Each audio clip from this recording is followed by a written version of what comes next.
Hello and welcome to MF Corner. It's a special edition today. I'm Sonal Bhutra in the Mumbai studio.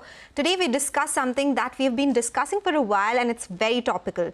We'll put focus on the recent boom in the Chinese markets, the stellar rally that we've seen. But how can investors sitting in India can play it via the mutual fund route? Something that a lot of you have been writing in and talking about as well. So we'll get in our guest to answer that for you. Later on the show, if we do get time from this interesting topic, we will discuss the recent SEBI norms, including the approval to introduce a new asset class to bridge the gap between mutual funds and PMS. But all this and a lot more with our two special guests on the show today, Radhika Gupta of Edelweiss AMC and Feroze Azeez of Anand Rathi Wealth. Radhika and Feroze, thank you so much for joining in today. And you know, this is a topic which everyone's been talking about, so it's good to get in your opinion as well. But lady, let me start with you. Radhika, what is the view now? Is it the time fund managers, AMCs, they will start looking at Chinese markets for investments? Or do we need more in terms of a constructive view or in terms of actions before a view can be made on these markets? So good to be here. Happy Friday. And look, we have had perhaps the oldest China product in the market for Indian investors, Edelweiss Greater China Fund. We've had it since 2017 and it used to exist before. So I have seen this Chinese story from a India investment point of view over the last 6-7 years go through various ups and downs. And I keep joking with my team that 2 weeks ago, there was very little action in the fund except, selective value investors. So selective value investors knew that there was an interesting play. Cut to the week that's just come by, there's been a frenzy of activity in the China fund from our own investors and, lots of questions, lots of flows. So I think that the situation has just turned in the last 2 weeks. Now, I think our summary of the situation is this, and our advice to all investors is this, that what is happening in China? The valuation story is supportive. It has been supportive for a year. There was a slowdown in the economy and a slowdown in consumption post-COVID. There were certain actions that governments took that made people uncomfortable. Now there is a sense that the government wants to do a lot to stimulate consumption, to revive the real estate sector, and to give a little bit of boost to equity markets. And this hope of a turnaround, combined with the fact that valuations are doing well, bodes well. We still tell people, however, that don't try to do a short-term tactical trade on China because, you've had these rallies before. You had this rally 3-4 months ago and then it fizzled out. If you're trying to be a long-term investor in China, it's a great story. It's finally the second largest market and it's available at very attractive valuation. So we really are trying to orient our investors towards long-term here because we've seen this cookie. Oh yes, and there's so much excitement suddenly because it's not been doing so well for such a long time. Let me get in Feroze in the conversation as well. Feroze, first, what is the idea on Chinese markets and how do we compare it with India now? Because there's suddenly the China versus India debate as well. Yes, Sonal, good afternoon and good afternoon, Radhika. Firstly, point is that China and India have at least from an Indian standpoint, competing with each other. Yeah. From a global standpoint, India and China have not been able to compete. For somebody who's outside India, who does not have the India bias, they don't see India and China as the same. We do because we stay in India. But I think Chinese have reminded us about what they did in 2008 with this new stimulus. They had done almost about $570 billion of stimulus way back in 2008, which put them in a trajectory of a great growth for almost a decade and more. Almost 15 years. And they didn't go through a recession, which the world went through. So I think it's a reminder of that. So like Radhika said, if you're taking a structural call on China, then using one of these funds to get into a Chinese market with a fund manager's eye on it is a great strategy. Point two, India and China. I think India, FIIs, if you look at the numbers of FIIs, you'll be disappointed of how FIIs have pulled out from India. Yeah. If you look at the full calendar year, you have almost about $22 billion, which is 1,65,000 crores exited till the September end. And they have been light on India ever since January. On the election day, FII index futures, election counting day, was at short 88%. Just last week, it crossed 80% on the long side. So point I'm trying to make is FIIs have not been so bullish India. They've been very bullish India small cap.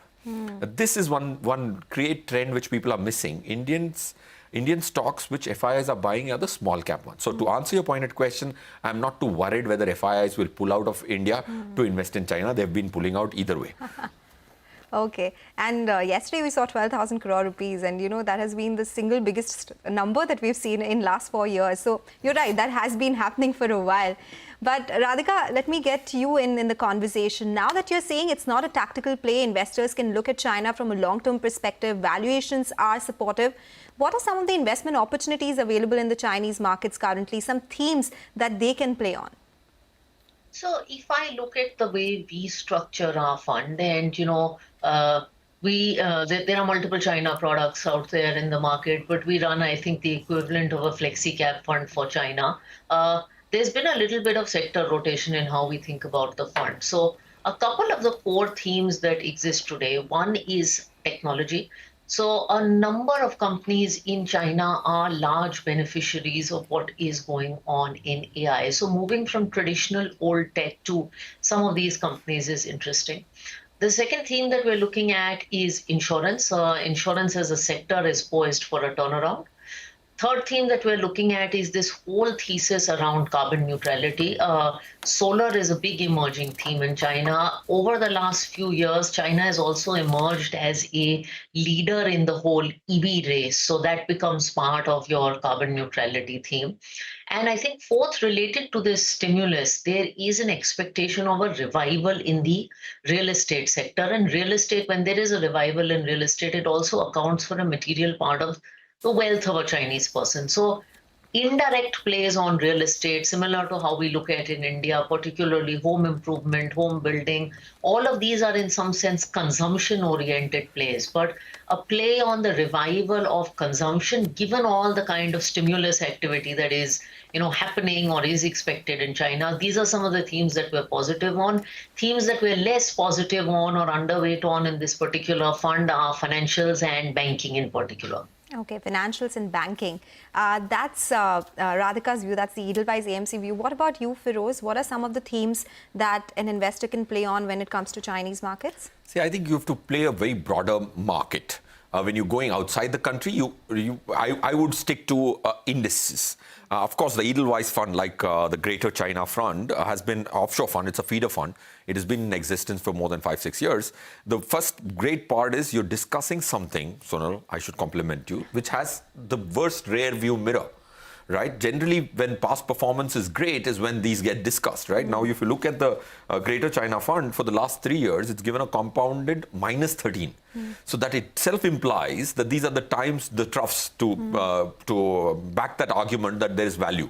So coming back to what themes, I would say you have ETF as one of your alternative, and you have these feeder funds also as an alternative, and you have LRS, which is the liberalized remittance scheme, as your alternative. These are your three alternatives. In my opinion, you can definitely look at the Hang Seng Index Fund, which is there. You can definitely look at the oldest Edelweiss feeder fund, because Radhika would be better poised to say how long has the feeder fund, the primary fund, been into existence and a track record. I think I would leave it to the fund manager, but I would prefer a feeder fund rather than only a domestic asset management company looking at China with fewer analysts. But if somebody is more deep-rooted there, that's much better, and that's what the feeder fund would do. Okay. I'll come back to you if there are any specific themes like, EVs or something else that Radhika spoke about as well. Radhika, since we have you with us and you have a feeder fund here, that's the Edelweiss Greater China Equity Offshore Fund, you spoke about the themes that you would be bullish on or not be very overweight on as well. Can you give us more sense about the strategy of this feeder fund? Where does it invest? Which markets does it have exposure to? Is the composition now? There's a lot of activity that you're seeing in the feeder fund as well. Absolutely. And, just to sort of emphasize Feroze's point, by the way, this feeder fund has been around, the original fund has been around since 2001. And I would repeat a point that Feroze mentioned. We don't manage the fund directly. We invest in the original JP Morgan fund. I think in this case, it's extremely important because China is a very, very nuanced market. It's not something we attempt to do as India fund managers. And our JP Morgan team, between their presence in Shanghai and Hong Kong, has 45 people on the ground looking at China. So that is extremely important. In terms of the composition of the fund is it's a greater China fund. So it's a combination of three markets: China, Hong Kong, and Taiwan. It's about 56 to 60% China at this point in time, about 10% Hong Kong, and the balance is select companies in the Taiwan area, so companies like TSMC, etc. So it's about a 50 to 60 stock fund, so very much a flexi cap fund that has the mandate to look across sectors. Okay, so this is one of the ways, of course, how an investor can get exposure if a mutual fund investor wants an exposure to Chinese markets.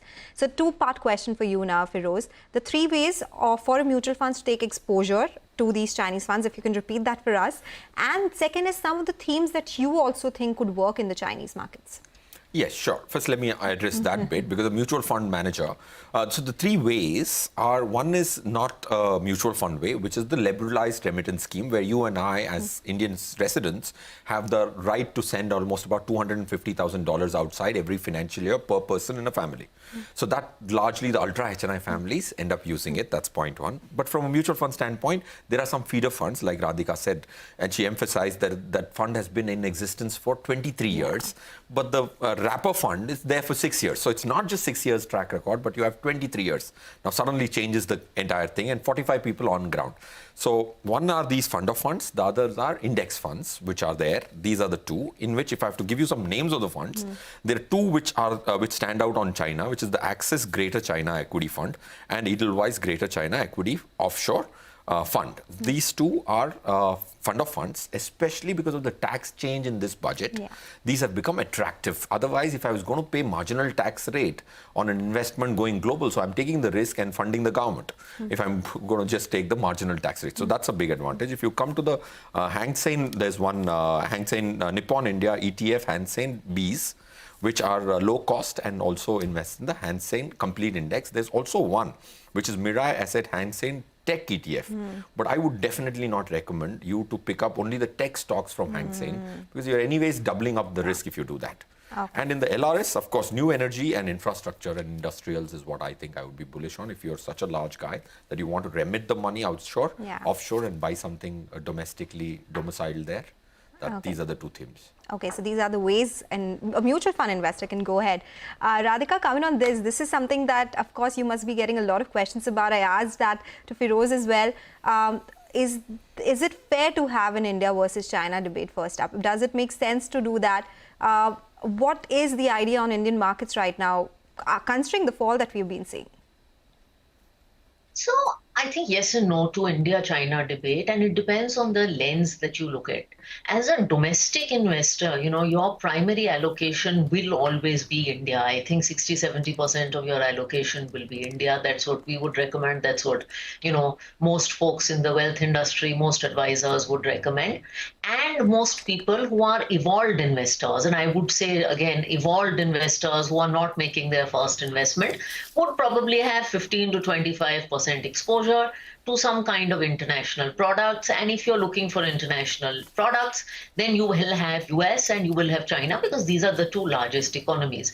Now, from a domestic investor's point of view, some of the challenge the domestic investors have is, I've invested in a China fund, it's underperformed in India fund. And then there'll be a period where you've invested in a China fund and it's outperformed in India fund. And I keep telling people, that is diversification, and that is the meaning of diversification. If you're an Indian investor, the reason to invest in absolute, the Indian market is fantastic over 10 years. But the reason to invest in a market like US or a market like China is they perform at different times than India, and that is what diversification is. So you should look to have exposure to US and China, in my view, but you should realize that, again, these are long-term investments. These markets will have their volatility and they'll perform, and India doesn't. I think from a foreign investors' point of view, they are similar in the sense that if you're looking to allocate capital to emerging markets, there are only two markets where you can park large amounts of capital, and they are India and China. However, when I meet global investors, I think the thesis for both is very different. People see India as a great 10-year growth story with a lot of stability, strong flows, demographics, etc. People see China very differently. It's almost 15 years ahead of India in the cycle. They see it as a little bit of instability, but finally the world's second largest economy, but much cheaper valuation. So I think from a global investor's point of view, there is a little bit of a trade-off. And that's what you've seen this week. Some people are saying, I'm cutting a little bit of weight to India, adding a little bit of weight to China. I net agree with Feroze that from a flow point of view, it should not matter because India has hardly seen FII flows. That's been the other trend that we have been talking about, this big outflow from FIIs and how DIs have been pumping in money. It's all been about the big SIP flow, right? It's a very interesting discussion, but we have to slip into a quick break, Radhika and Feroze. On the other side, we'll continue our discussion and add on the other aspects of what's happening in the mutual fund industry as well. It'll be the new SEBI announcements from its board meet and a lot more. Stay tuned.